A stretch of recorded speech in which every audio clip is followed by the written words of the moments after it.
Welcome to Non-Judgmental, brought to you by Being Seen and the Prime State. Hello, everybody, and welcome back to the podcast Non-Judgmental, sponsored by Bean Scene and the Prime State. Today, I have with me Joe joining us, and the roles have switched a bit. I want Joe, welcome to the podcast, and I would like that you introduce yourself to the audience. Hi, Ankkush. Thanks for having me on the podcast. It's a privilege and honor to be on this platform. So, to start off with, my name is Josephine, and I'm a counseling psychologist. So, I'm basically a CBT practitioner, certified CBT practitioner, and a certified postpartum depression therapist. And also, I'm on the way to complete my transaction analysis therapy. So this is about me, and I have hands-on experience handling clients related to relationship issues, prenatal and postnatal, and also family therapy. I do. So my area of expertise is this. That's wonderful. That's impressive. To the audience behind the camera, before we started recording this, we were talking about, examples of the baggage that or the trauma that happens or something that happens in the childhood, how it actually gets affected in the adulthood and how does it, we carry so much of baggage of emotions and the fear and how it affects our relationships or career or our day-to-day life. Can you give an example if you have anything? Like, because I do have my own example, but before I start my own example, I would like you to give an example if you have, because people, I believe, even I never believed until and unless I knew this thing, that anything that has happened in the childhood will actually, actually does affect in the near future. All right. Only late when I realized it. Yeah, it will take time to realize as we evolve and as we grow. It takes time. We just have to be patient with it. Not come to a conclusion. Be patient with it. So the first thing that we have to look out for is that do we have any recurring pattern of behavior? Like how we have reacted in the past. Is it been repeating the same way for the same scenarios? For example, reacting to failures and rejections. Like if are we being too clingy to someone, because people tend to be too clingy only because of insecurities, the fear of losing the opposite person of the gender. All right. Are we behaving the clingy nature? Is the clingy nature is a repetitive pattern with everyone for that matter? That's first case. Second is we are reacting to rejections and failure, right? Because people who are actually, especially individuals who have had, childhood trauma, tend to get very clingy, very emotionally disturbed or weak, and also they, expect a lot of validation and approval. So they have to get it's like a mandatory rule that they have to get. But on the other side, it is actually not necessary at all. Come to that extent, you need to recognize, are we actually, still dealing with a childhood trauma? Have we passed across that? Have we processed it? Some people think that no, I'm over it. I'm just, they're not just thinking about it. I'm over it. But actually, when you listen to your, thought process, give attention to your thought process, give attention to how you behave people around, to people around you. Just one universal thing that I would actually recommend to look out for is that our behaviors, our actions, and our words, as long as doesn't affect the people around us, we are good. We are good meaning we are harmless. All right. The moment it's affecting all the aspects of your life, meaning our words affect, if our words affect our actions, our behaviors, is being, having a huge impact, especially with a close circle, then we have to look into it. Look into the underlying factors. What could be the reason? If it's not necessary, it should always be childhood. Maybe, during the teenage could be also an issue. Fear of being rejected, bullying, all these evolve around the, childhood trauma as well, trauma in general as well. So this is something that I would recommend people to look into. So what is my behavior being a repetitive pattern? First, am I reacting in the same way as I was reacting in my childhood or adult. Right. And when you said no, look into the repetitive patterns, my head stuck to my own behavioral pattern that I believe. I mean, is it somewhere related that I get angry if people don't tend to understand what I say at once or maybe at twice?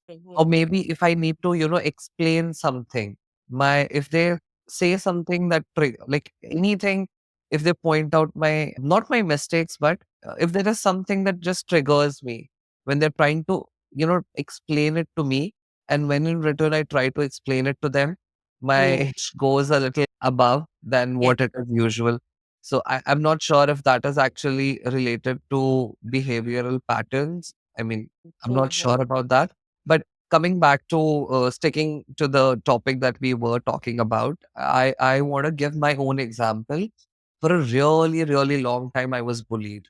A really long time. It did not stop maybe 1 year or 2 year down the line. It was really for a good 6, 7 years, irrespective of the complaints and, taking those actions. It made no sense. Eventually, I ended up changing my school. I Oh, changed my school twice, all and right. it happened at both the schools Mhm. because people had different way of maybe they thought something else. I'm not sure what was in their head, but yes, that happened twice, and I eventually ended up shifting my schools because the only way I could face them, because once the complaint was raised, the actions were not as strict as now what they are today. Exactly. The actions were not that strict. So eventually I was ended up being again with the same people there. Mhm. And I always have left till at least till my ninth grade. Mhm. I have lived alone, I would say. I All right. barely had any friends. It's Mhm. now, but I never had any friends that I can carry. But Mhm. before that, maybe on second, third, fourth, I was not that mature enough to understand. Definitely. I am socially, with them.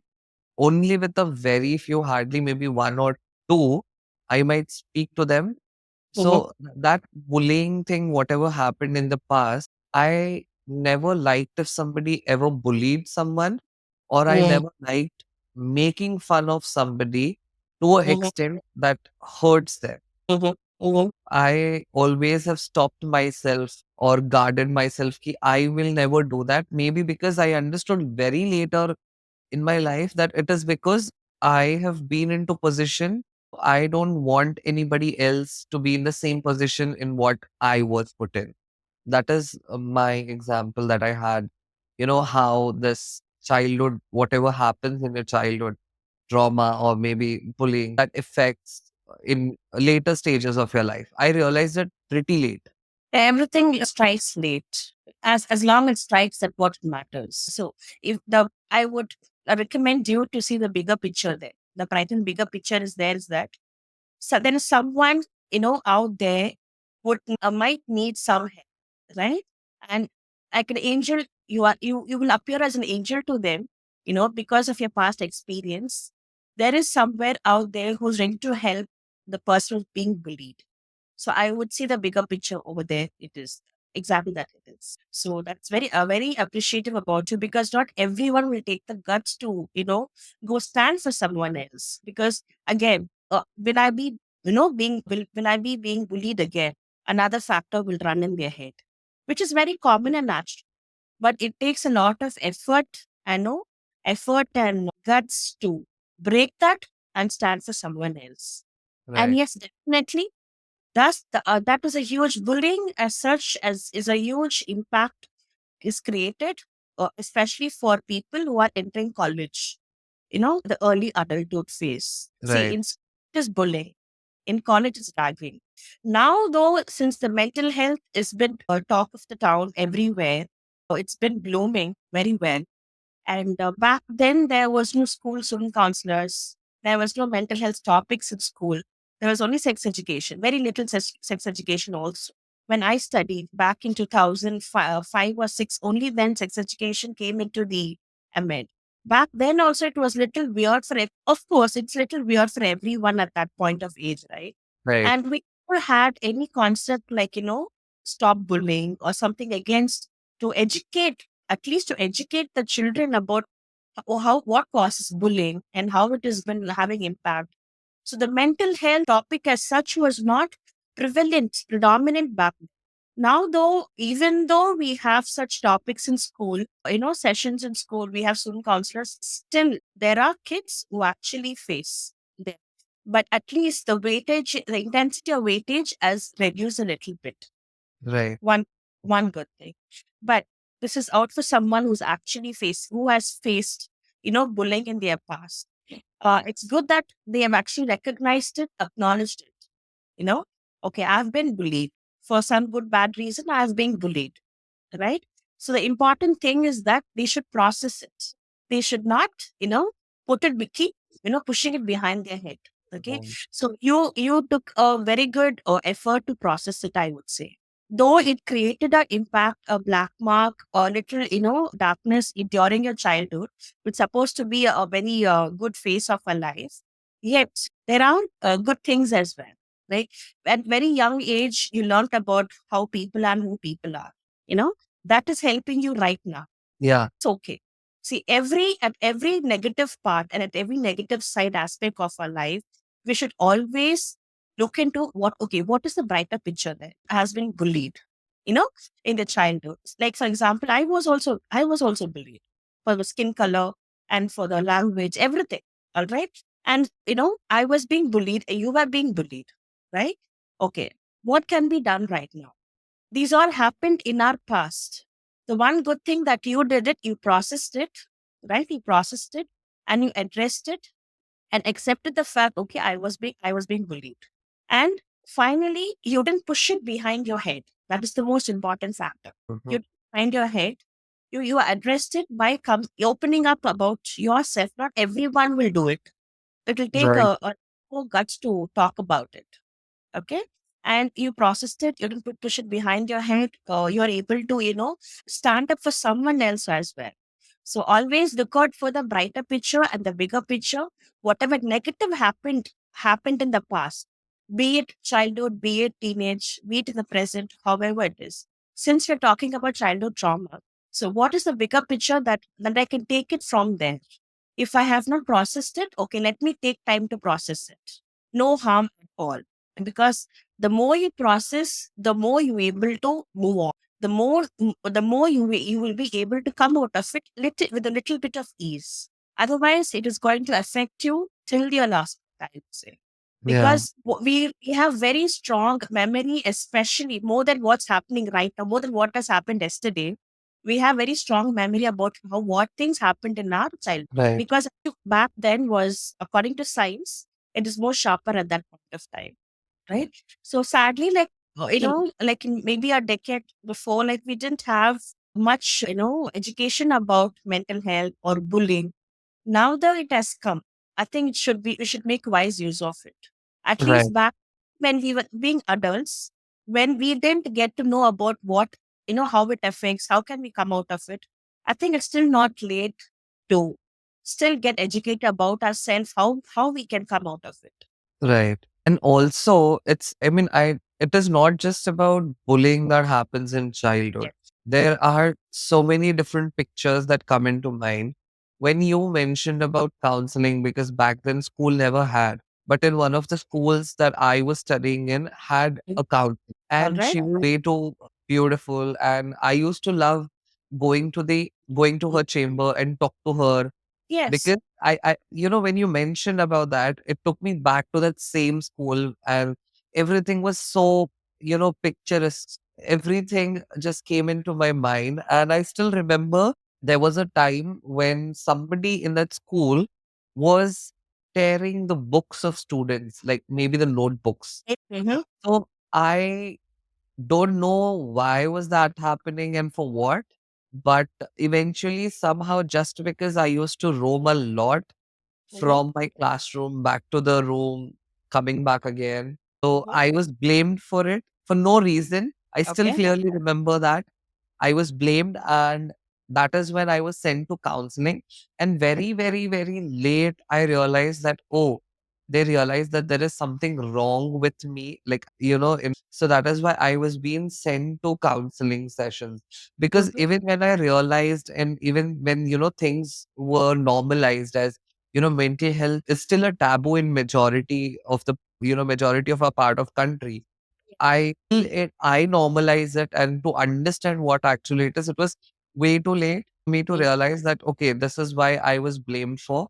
And I didn't mind that, because anyhow, uski wajah se I had to, I was given a chance to go back home so that I Yep. feel good. So maybe I just accepted it like, okay, fine, no problem.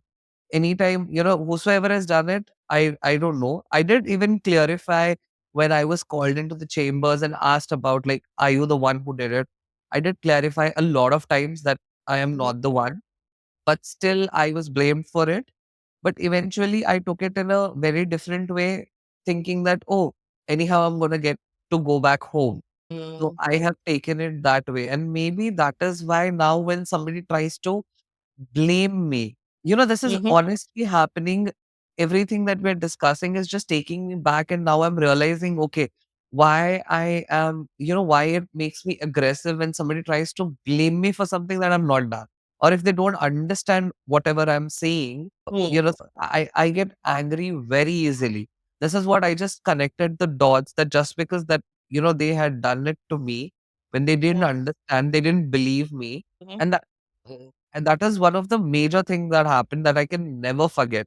You know, Definitely.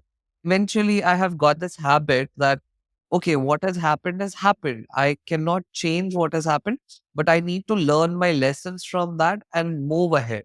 Exactly. I just connected the dots that, why I get so angry when somebody tries to blame me for something I've not done. Even like people don't tend to get that aggressive when they're blamed for something they've not done.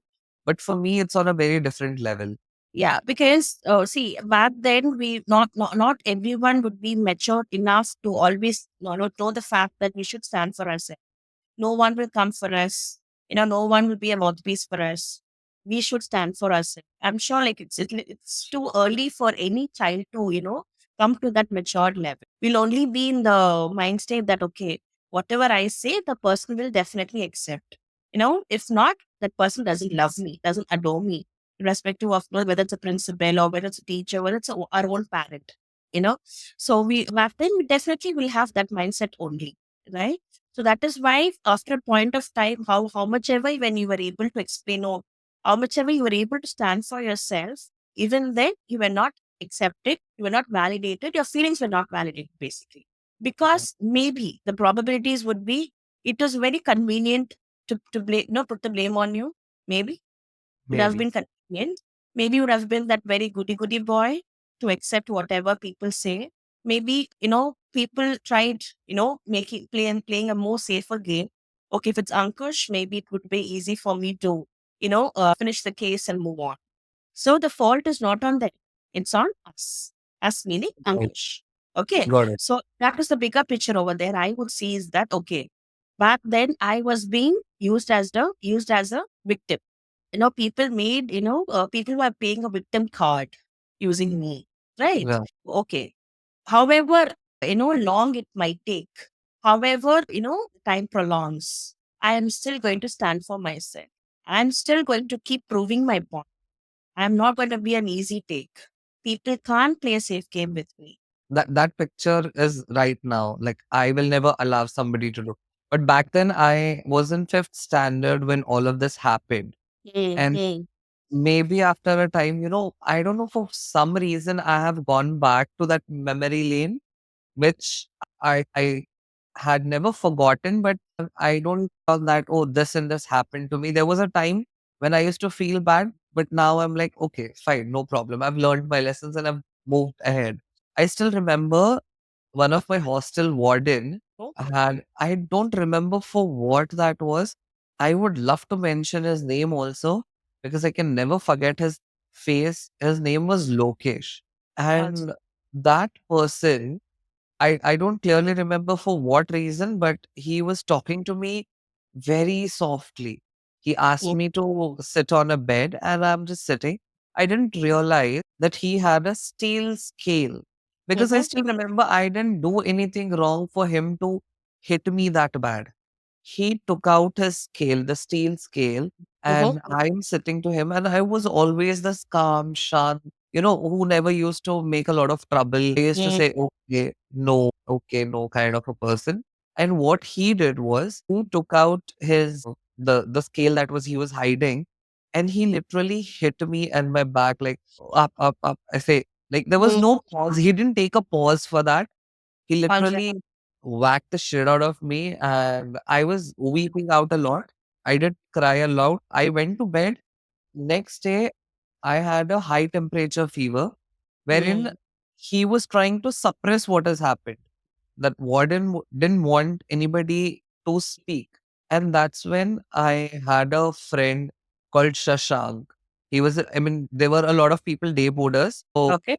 I wrote a letter, I told Shashank, can you please send this to my home? If you can call my parents on this number, and if you could just tell them what has happened, I really want them to come down and pick me up right now. I don't Got it. want to finish my exams. I don't want to do anything. I just want to walk out from here. Parents did call the school, and so many things happened. I decided no matter what, I'm going to step out of the school. It's okay if I repeat my fifth standard again, because I didn't have that much of courage to speak out. I didn't have any other way rather than just talking it to my parents. So I Yeah. was forced to, take a stand for myself, because that's when I realized if I don't convey what has happened, it still remain same. That will become another repetitive pattern of behavior for that person. Yeah.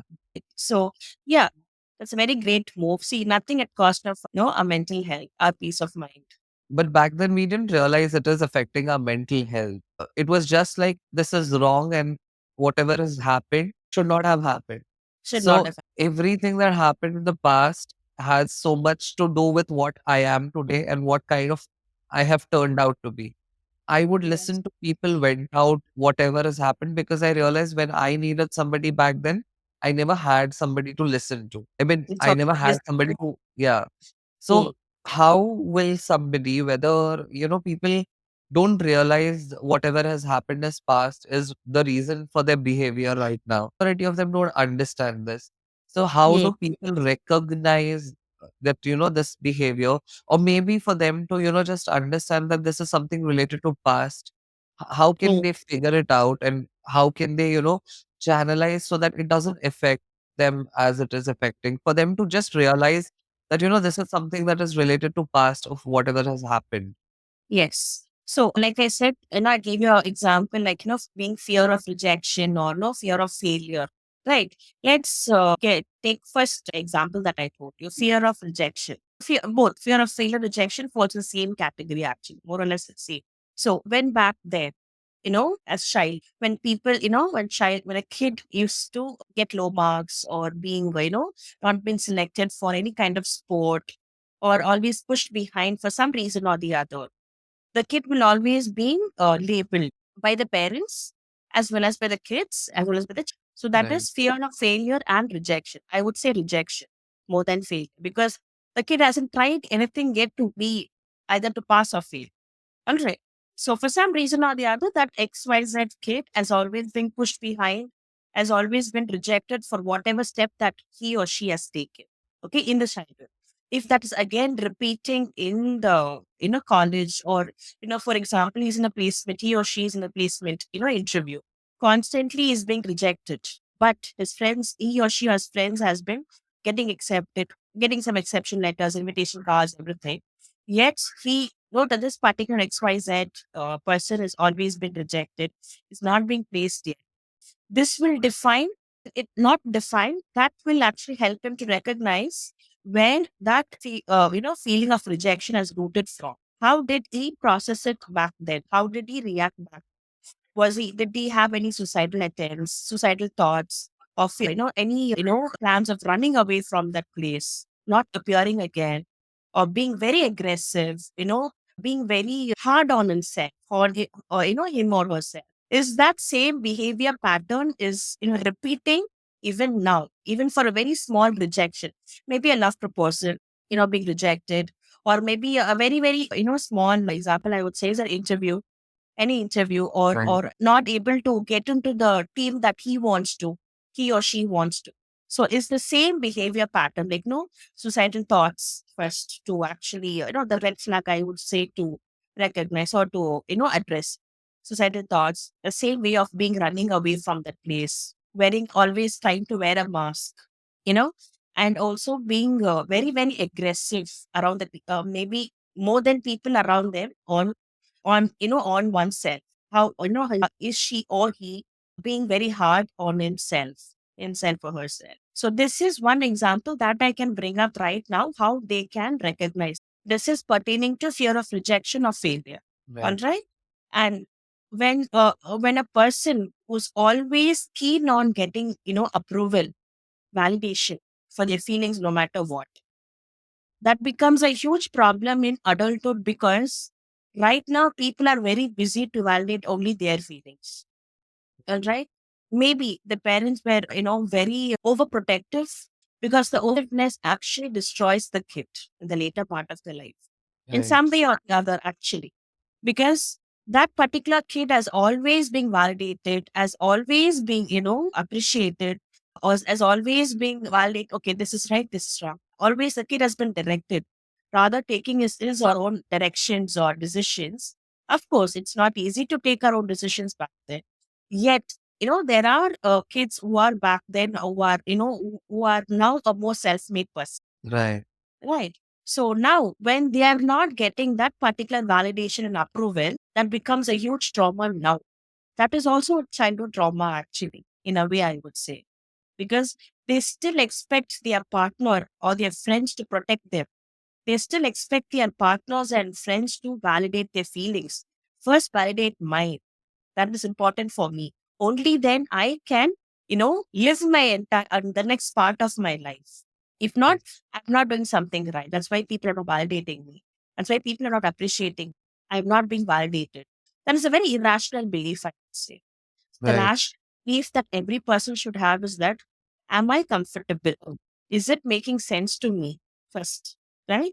Am I validating my own feeling? Am I appreciating myself? Do I love myself? Mhm. So these are the rational beliefs every individual should have in Right. order to alter their childhood trauma. Right. So, do you really think that, all whatever happens in the childhood one has faced affects the behavior learn in their career as well? I've seen a lot of people, maybe they switch or they have a fear of rejection or, fear that everything that they do will not let them achieve what they want. And that's why they don't face the problems.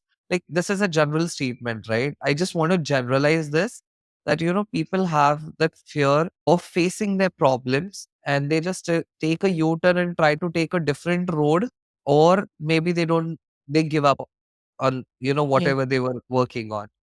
And we've seen this a lot even in their working lifestyles, wherein either they have the fear of being rejected, that they wouldn't crack that interview, or they will just even if they know even if they are capable of something better than what they are doing, they would never take that heights, because then there'll be a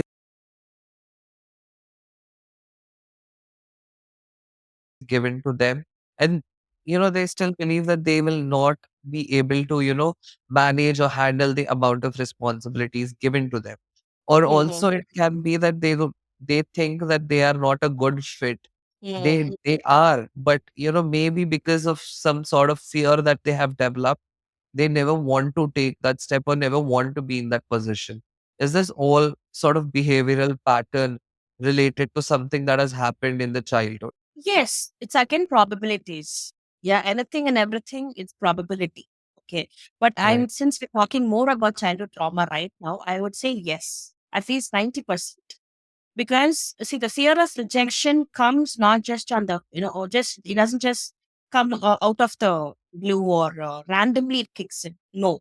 Only if there's constant rejections, person gets to the zone of being rejected. Why will I be rejected? Should I give it a try? Anyways, I'm going to get rejected. Why should I give it a try and not put myself under the cut a sorry figure in front of someone? Yes, it does affect a career also. Mm-hmm. Because see, why do we actually have exams in school? Not to just test our, not just only to test our knowledge. It is also, are we able to complete the task on? Are we able to channelize our concentration? How attentive we are? You know, are we able to be present, be punctual for the exam? Right. See, that also one of the few reasons why we have exams, assessment in school, exams in school. Are we able to comprehend? How is an understanding skill? How is analytical thinking? Are we thinking logically? Right. Right, so this main purpose for having exams in school. So this is the same rule applies in the work culture as well, right? Yeah. Are we Yeah. aligned to our work nature? Are we able to comprehend the work culture, the nature of the job or the process of the job, whatever, IT or non-IT, whatever it may be. The Right. moment when we feel that, oh no, I am not aligned or I am not able to align myself, I am not able to comprehend, I feel that I'm lagging back. Okay, there's something wrong with me. Let's escape. Yeah. Right. So most of us, even you and me, like, maths, for me, maths was a huge fear. I get so worried about the numbers. Still, honestly, Right. still, okay. Though my mother tongue is Tamil. Tamil was a huge, bigger, how do I say? It was a very big fear for me because of the spelling mistakes, the pronunciations. I used to fail in Tamil. Oh. I do used to fail in Tamil because for some reason I was not able to comprehend. I was not able to match the spelling mistakes. My mother used to tie me to the chair with a belt and teach me. Right, it was that bad. My Tamil was that. So even now, when I prepare for my for my own YouTube videos, even now I stammer on Tamil. Even Oh. now I get very panicky when too many numbers I have to calculate. Back then I used to feel so ashamed, like, why am I, everyone is able to learn math some way or the other, some way or the other. When I know my own partner is so superb in Tamil and maths, when I am not, it does put me in, it does take me for a toll. But then luckily I have studied the subject of psychology. I'm able to process it. Okay, so now I've come to terms that, okay, there is something else I'm good at. I'm good at Right. communicating, good at time management. I'm good at organizing. See, women generally multitask a lot, Right. right? This is something I'm not able to have a take on. Okay, let me either try to work it out or try to minimize it as much as I can. Okay, Right. this kind of processing thing will take time. So Mm-hmm. people try to escape. So when they escape, the exams that they will deliberately fall sick so that they will not attend that particular exam. The same thing will happen in the work culture. That they might deliberately fall ill if they have to be present for a presentation, meeting, when they have to facilitate the meeting, or for an interview also. So if the Right. part is repetitive, there's something that we have to address, identify and address. First, we have to accept, okay, this is something not my cup of tea. Let me come to terms first. Yeah. Okay. There will be ways to work it out. There is nothing impossible. As long as you have a motive and a plan for it, a Right. goal and a for it, there will always be huge facts. There is ways where we can make it according to our comfort, to our capacity, to our caliber. It is just that we have to accept our flaws, Right. come on terms with it, and figure out, have the patience, to figure out and patiently find ways to work it. Okay. Right. And always, what I tell my clients is that it is always good to have plan, always have plan till Z, not just plan A, B, and C. Nothing like that. Have plans till Z. Try, try, try, try. There's a saying, try hard or die trying. Right. So trying is the only tool that will actually help us to come to a point whether you either achieve it or either you lose it. But at least you tried. Right. So that is one way that how you can process And when it comes to acceptance, it. I believe acceptance of the fact of whatever has happened. I'm not saying it'll just happen with a fraction of second, like, oh, I just accepted. It'll never happen that way. You need to process and understand what has happened, and maybe then you might come to a term where you accept things. But it is not like how we accept, okay, I'm accepting a project. So it's like 100% responsibility. But Yes. what I believe, acceptance takes a lot of time. And Yes. also accepting, you will come to a terms, maybe today of just, you might be just accepting the 5% of what has happened Mm. tomorrow. And slowly and steadily with time, when you process and when you try accepting things, you might come up to 100%. Yes, definitely. See, acceptance is a quality, is a habitual, it's a behavioral quality. Right. Okay. So every habit of us right now, it didn't come just didn't drop from heaven, from the sky. It all took time for us to get habituated, especially for people, moving cities for work. Not Yeah. everyone gets so, adjusted to one place. It takes a lot of practice. It takes a lot of time. Same way, acceptance. Acceptance is a huge quality that everyone should see. Sharing, not every kid or every adult will have. And True. sharing is a huge quality that everyone should have. Everyone will have. Not everyone will have the heart to share how much ever little amount of whatever they have, even now, even as an adult. There's a, Right. there's a saying in Tamil, dharmam. Dharma means, I got. meaning first satisfy yourself. First keep your cup full.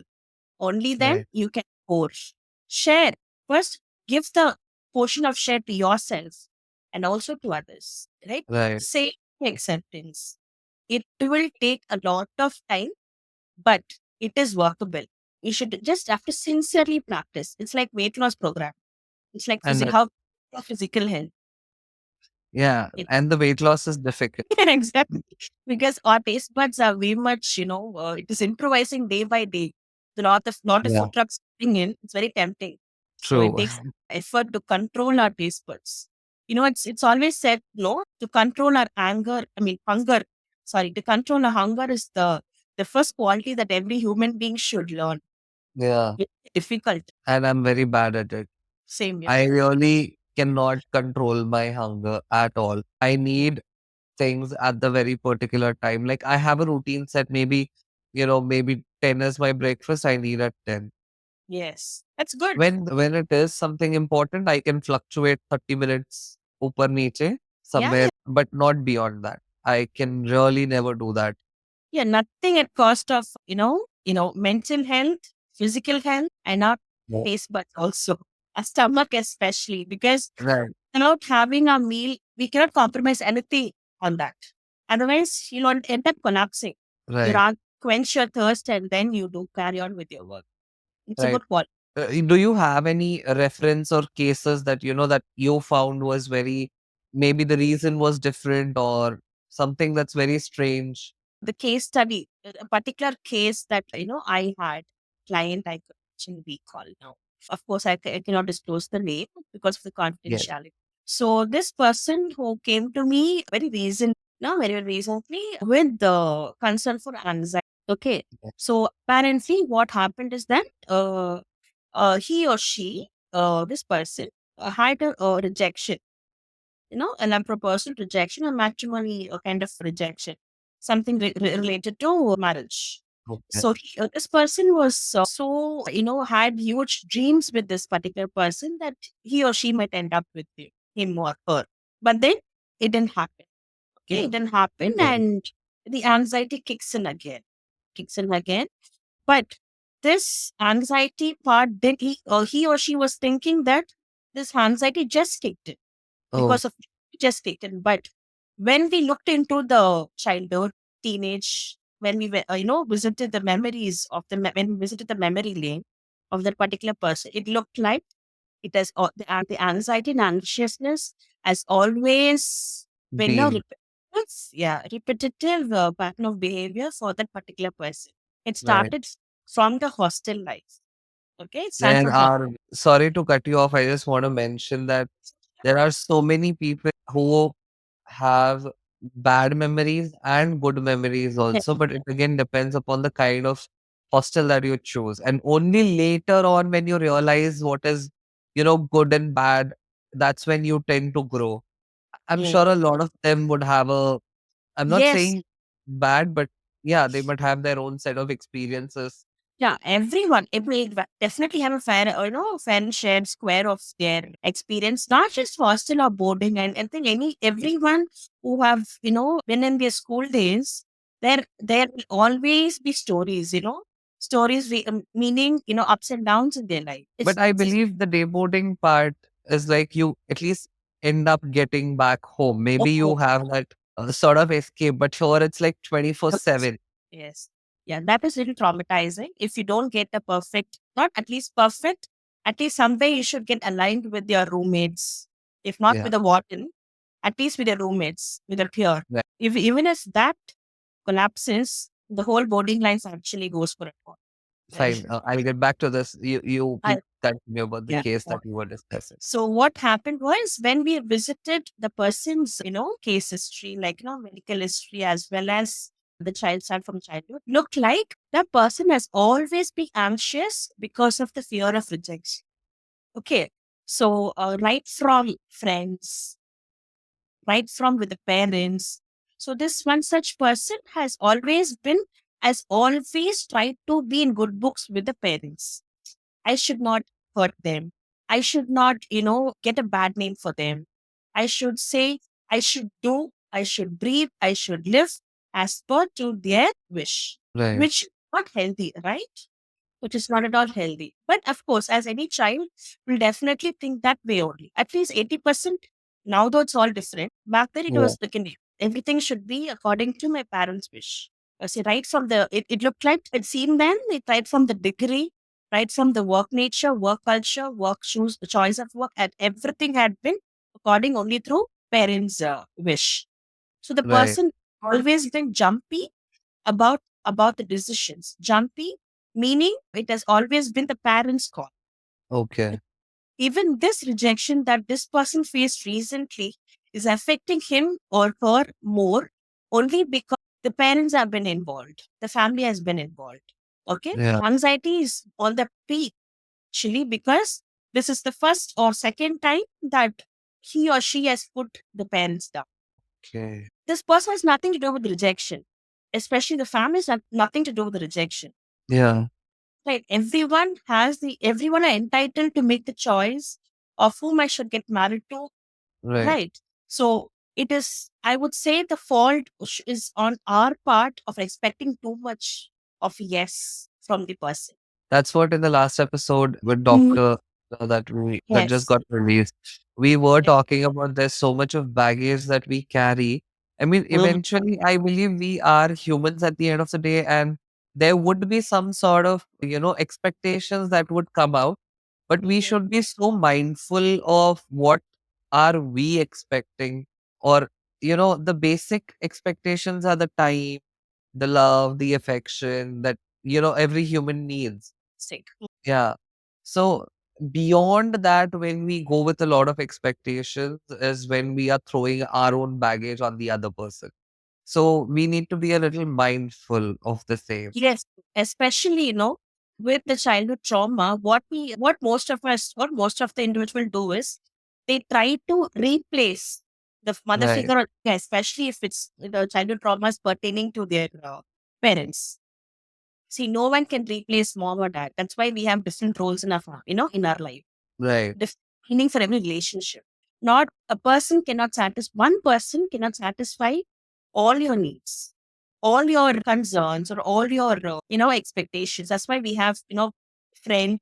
In friend, we have boyfriend, girlfriend, boy bestie, girl bestie, mom, dad, uncle, aunt, siblings. So Right. that's the thing that everyone should understand that whatever baggage that we have in our past, in our childhood, it is only our responsibility to process it. Maybe we can share, Yeah. we can get emotional support, but you never ever expect the opposite person to deal with yours. True. It is, it's not right. They may be very generous enough, but you need to draw a boundary there, right? It is Right. our sole responsibility that we should process it, come to terms, deal with it, process it. Maybe you can get emotional support. Right. That that is all the opposite person can do. Humanly, practically possible. This is one Right. thing what I wanted to bring in this Yes. podcast, because most of us actually face, or most of us would have faced the particular instant that I told you, right, bringing Right. the baggage of a childhood trauma into the relationship, Right. Right. saying saying that I didn't get this when I was a child, so I expect a lot from you. You can't do that.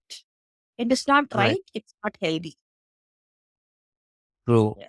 I realize that a lot of, now that, I told you that whatever happened in the childhood, I realized it very, very late, and Hmm. why my behavior to certain things are that way.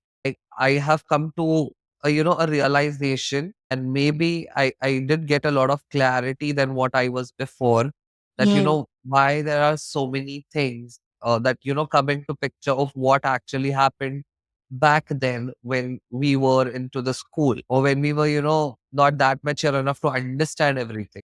So Hmm. before we conclude this episode, I want you to give certain maybe things that, we did discuss. How can people realize that, this is something that has happened in their past, but Hmm. maybe once the realization is done, how can they process? Because I realize, I believe, or I have seen, I don't believe this, sorry, wrong choice of words, but I have realized, or I've seen a lot of people, they don't know how to process their own emotions. They don't know how to channelize their emotions, and how to come, because until and unless it is not processed, you will never be able to accept the reality of what has happened. Yes, true. So that's why we always, as mental health professionals, we recommend our clients or anyone we meet to start journaling, right? Everything will make sense only when you write it down, not just recording or texting. No, never. The pen has not so much of power, lot more power Right. and then texting. So the more you write down, see, there's a pattern. Now that this journaling is not just about, I got up at this time, I drank coffee, went this. That is also journaling. But the important part of journaling is that recording your thoughts, recording your thoughts, recording your behaviors. And when you record these two, you will read your journal. And the main aspect, or the main core of recording or journaling is to understand your core character, and understand what is exactly that has been disturbing you, and how I have actually reacted to it, and how can I alter it. Right. Okay, this is one way of channelizing your emotions, negative or positive emotions, how whatever you can name it as, emotions or thoughts, basically. Right. Right? So journaling is one way to channelize your emotions that your thoughts you're struggling with. So it doesn't have to be in a proper grammar, proper English. No, it is just your communicating with the diary.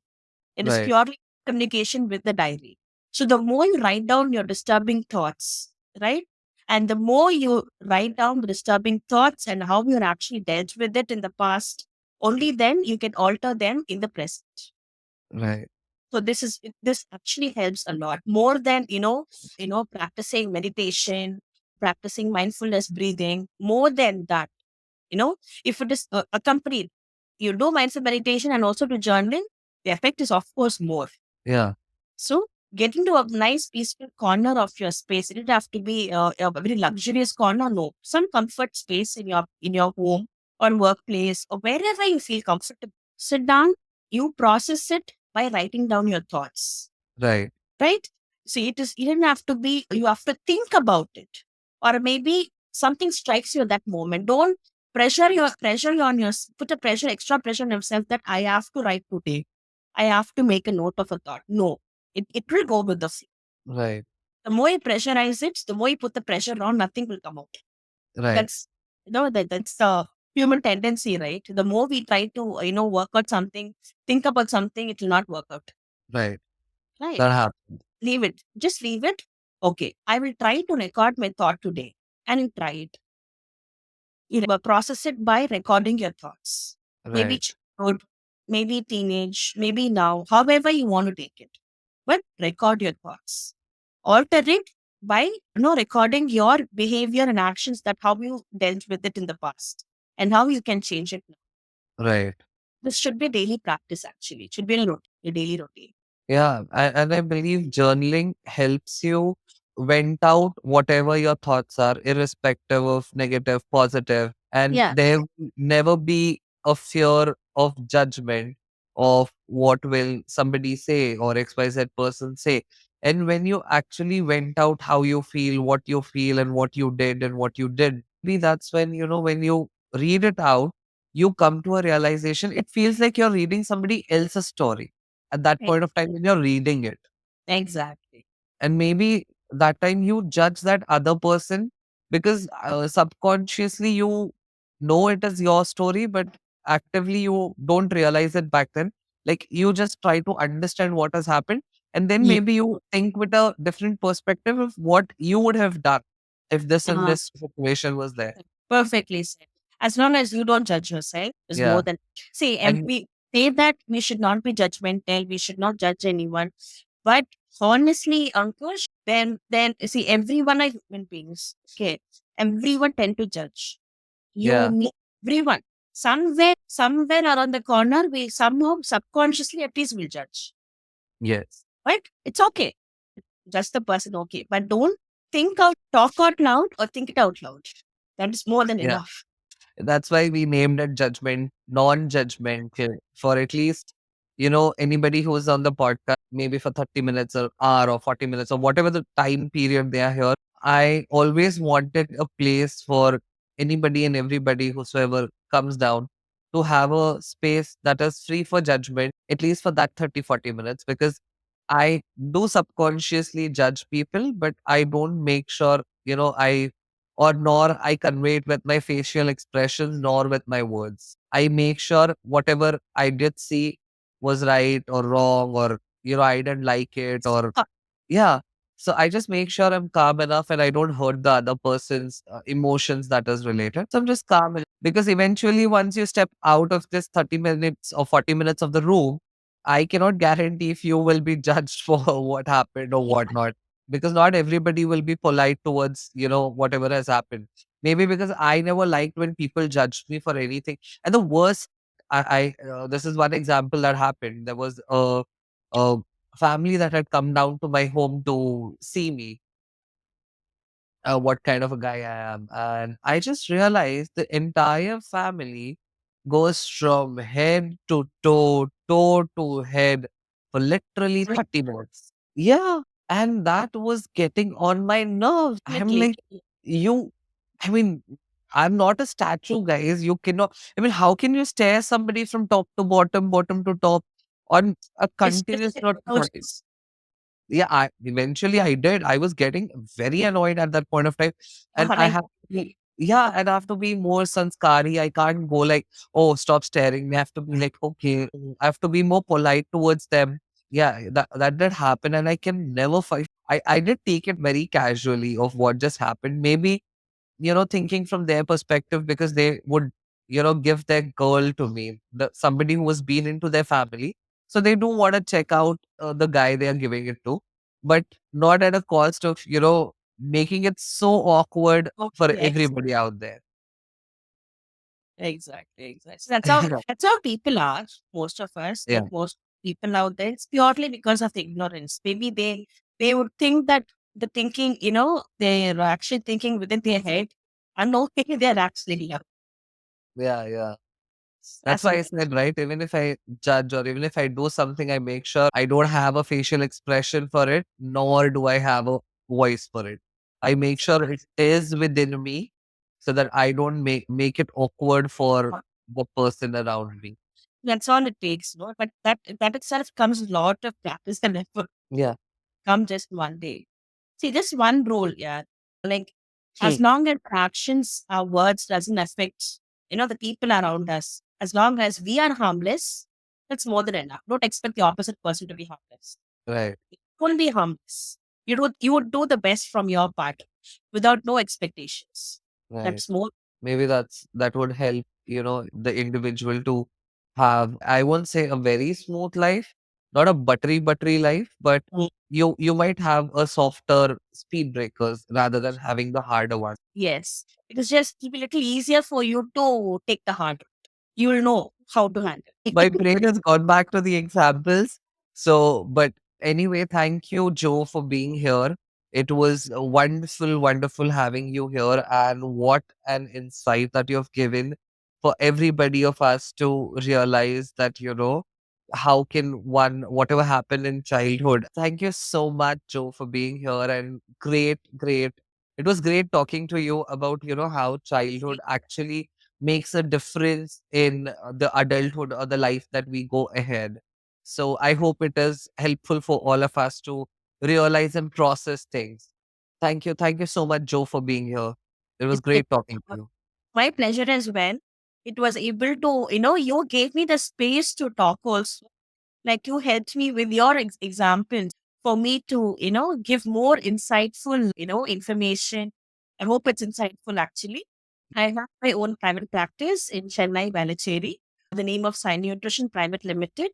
So I do see patients, clients in person.